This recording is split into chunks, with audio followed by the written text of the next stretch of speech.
오늘 우리가 같이 볼 말씀은 욥기 41장 1절로 11절까지 말씀입니다. 우리 같이 보겠습니다. 내가 낚시로 리와의 단을 낚을 수 있으며 끈으로 그 혀를 맬 수 있느냐. 그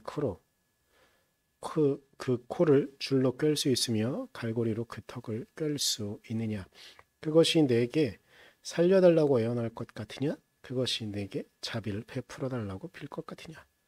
그것은 너와 언약을 맺기라도 하여 영원히 내 종이 되겠다고 약속이라도 할 것 같으냐? 내가 그것을 새처럼 길들여서 데리고 놀 수 있겠으며 또 그것을 끈으로 메어서 여종들의 놀이개로 삼을 수 있겠느냐? 어부들이 그것을 가지고 흥정하고 그것을 토막내어 상인들에게 팔 수 있겠느냐? 내가 창으로 그것의 가죽을 꿰뚫을 수 있으며 작살로 그 머리를 찌를 수 있겠느냐? 손으로 한번 만져만 보아도 그것과 싸울 생각은 못할 것이다.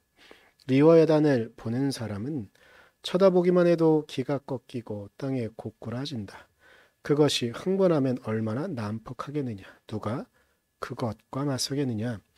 그것에게 덤벼들고 그 어느 누가 무사하겠느냐. 이 세상에는 그럴 사람이 없다. 아멘. 오늘 말씀은 우리가 어제 본 욥기 40장의 말씀에 이어지는 부분이어서 유사한 부분 그리고 같은 맥을 같이 하고 있는 부분들이 있습니다. 오늘 다루고 있는 내용은 리워야단에 대한 이야기입니다. 리워야단은 구약에 여러 번 등장하는 신화적인 괴물이에요.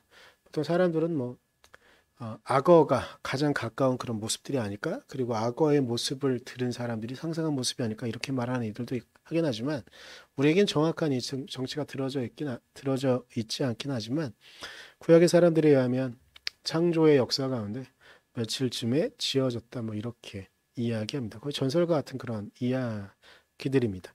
그런데 오늘 이 구약에 있는 사람들의 세계관 속에 있는 리워야단을 소환하면서 욥기를 통해서 하나님께서 말씀하시는 것은 무엇이냐면 너가 이렇게 신화에 나오는 이 리워야단을 너가 나와 대거리를 할 정도로 능력이 있다고 한다면 리워야단을 너가 가축처럼 만들 수 있느냐? 그래서 너가 정을 주면 그 리워야단은 그 정을 기뻐하고 이렇게 할 수 있느냐? 애완동물을 할 수 있느냐? 그리고 이건 당연히 안 된다는 걸 알고 있죠. 그러면 11절에 말하고 있는 부분은 무엇이냐면 그렇다고 한다면 그것이 안 된다고 한다면 너는 리워야단과 대항해서 싸울 수 있느냐? 너가 그 정도의 능력을 갖고 있느냐? 어찌 보면 앞에 하는 이야기와 같은 맥을 같이 하는 이야기를 좀 하고 있는 겁니다.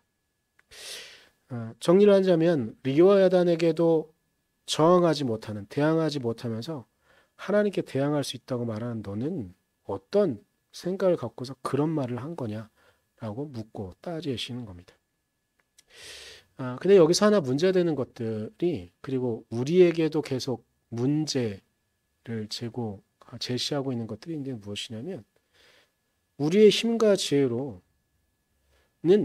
하나님께서 왜 이런 악한 존재를 만들어 놓으셨는지 리워야단 그리고 우리의 실제적인 삶의 문제로 이야기하면 우리의 삶에 있는 고통과 아픔 그리고 우리가 해결할 수 없는 문제들 왜 하나님께서는 이것을 만들어 놓으셨는지 우리는 다 미루어 파악할 수가 없다는 겁니다. 물론 저마다 철학이거나 아니면 신학적인 질문이거나를 통해 하나님께서의 우리에게 악의 존재를 두셨는가 질문하고 나름의 답을 찾는 과정들 우리 주변에 참 많이 널려 있고 어디서든 충분히 이용할 수 있는 그런 때로는 우리에게 지혜와 놀라운 깨달음을 주는 것들도 있습니다. 그러나 그 모든 것들이 우리에게 확실한 답이 되어지느냐 그리고 모든 상황에 맞춰지느냐 저는 그럴 수는 없다고 생각합니다.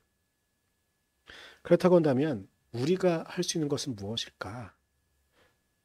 저는 여기에 우리의 믿음의 고백이 필요하다고 생각합니다. 이 순간 우리에게 필요한 건 선하신 하나님께서 이 땅을 당신의 뜻으로 분명히 이끌어 가실 것이라는 오늘 하루의 나의 삶은 올 한 해를 살아가는 나의 삶은 그리고 내 개인의 삶은 아프고 힘들고 어려울지 모르지만 전체의 역사 가운데 결국은 하나님의 뜻을 조금씩 성취해 나가신다는 그 믿음을 갖고 우리가 살아가야 하지 않을까 하는 겁니다. 이런 괴물이, 이런 악이, 이런 고통이 우리에게 왜 주어졌는지, 그리고 이 괴물을 통해서, 이 악을 통해서, 이 고통을 통해서 하나님께서 우리에게 무엇을 말씀하시는지 우리는 다 미루어 알 수 없을 것입니다. 하지만 분명한 우리의 믿음의 고백이 있으니 그것은 무엇이냐면 이 괴물이, 이 악이, 이 고통이 결국은 하나님의 뜻을 이루는 도구가 되어질 것이다. 더불어 그 도구는 우리에게 사용되어질 것이다. 더불어 우리도 그 도구로 사용되어질 수 있다. 우리는 그 하나님의 뜻을 발견하고 우리의 믿음의 고백으로 우리의 삶을 살아가야 하는 것이라고 저는 믿습니다. 우리가 그렇게 살아갈 때, 그렇게 살아낼 때, 우리의 삶을 살아낼 때 하나님은 우리를 통해 당신의 놀라운 일들을 이루실 것이라고 우리는 믿습니다. 저는 그렇게 믿습니다.